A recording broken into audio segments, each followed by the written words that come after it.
നിത്യതയിലേക്കുള്ള യാത്ര ദുഃഖത്തിൻ്റെയോ സന്തോഷത്തിൻ്റെയോ ഒരു തെരഞ്ഞെടുപ്പ്. വിമുഖതയോടും കരച്ചിലോടും കൂടി നാം ഈ ലോകത്ത് പ്രവേശിക്കുന്നു. ഒപ്പം ശ്വാസത്തിനും ജീവനും വേണ്ടി നടത്തുന്ന ഒരു ജീവമരണ പോരാട്ടം. ഇത് നമ്മുടെ യാത്രയുടെ ആരംഭം കുറിക്കുന്നു.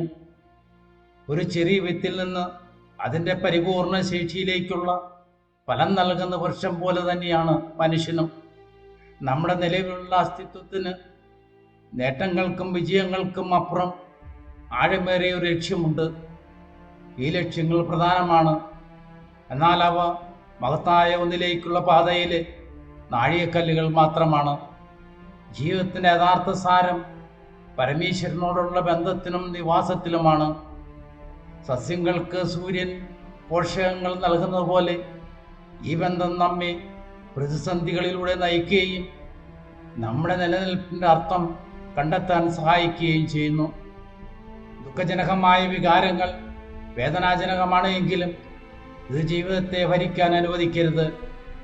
അവ സൂര്യനെ താൽക്കാലികമായി മൂടുന്ന കൊടുങ്കാറ്റ് പോലെ മാത്രമാണ്. അത് സൂര്യൻ്റെ സാന്നിധ്യം കുറയ്ക്കുന്നില്ല. അതുപോലെ തന്നെ ജീവിതത്തിലെ പ്രയാസങ്ങൾ അതിൻ്റെ ആന്തരിക മൂല്യത്തെ മൂടിവെക്കുകയോ നശിപ്പിക്കുകയോ ചെയ്യുന്നില്ല. അത് ഒരു പുകമറ പോലെ താൽക്കാലികമാണ്.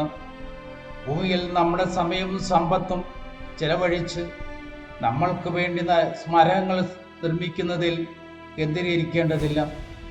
മറിച്ച് നമ്മുടെ ക്ഷണികവും ഭാഗികവുമായ സാന്നിധ്യത്തിന് അപ്പുറത്തേക്കുള്ള ഒരു ശാശ്വതമായ പൈതൃകം സൃഷ്ടിക്കുകയാണ്.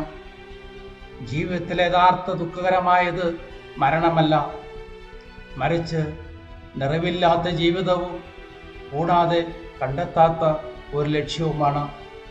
ശാരീരിക വേദന നമ്മുടെ വ്യാകുലതയെ ശക്തിപ്പെടുത്തുന്ന മാനസിക വേദനയ്ക്ക് കാരണമാകാം. എന്നാൽ ഏറ്റവും വലിയ നഷ്ടം മരണമല്ല, സൃഷ്ടിക്കപ്പെട്ട നമ്മുടെ ലക്ഷ്യത്തെ മനസ്സിലാക്കാനും സാക്ഷാത്കരിക്കാനുമുള്ള പരാജയമാണ്. അതുകൊണ്ട് ചിലർ വിടവാങ്ങുമ്പോൾ കരയുന്നു, മറ്റു ചിലർ സന്തോഷിക്കുന്നു. ജീവിതത്തിൽ വലിയ നഷ്ടം ജീവിതാന്ത്യമല്ല, അത് ജീവിതത്തിൻ്റെയും മരണത്തിൻ്റെയും ലക്ഷ്യം മനസ്സിലാക്കാത്തതാണ്. അസന്തുഷ്ടിയും സന്തോഷവും തമ്മിലുള്ള യോജിപ്പുള്ള സന്തുലിതാവസ്ഥയുടെ പരിണാമമാണ് സന്തോഷം. ജീവിതമേ സന്തോഷത്തോടെ വിടവാങ്ങ് പറയാൻ ആഗ്രഹിക്കുന്നു.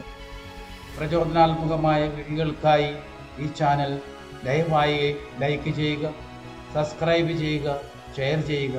നന്ദി.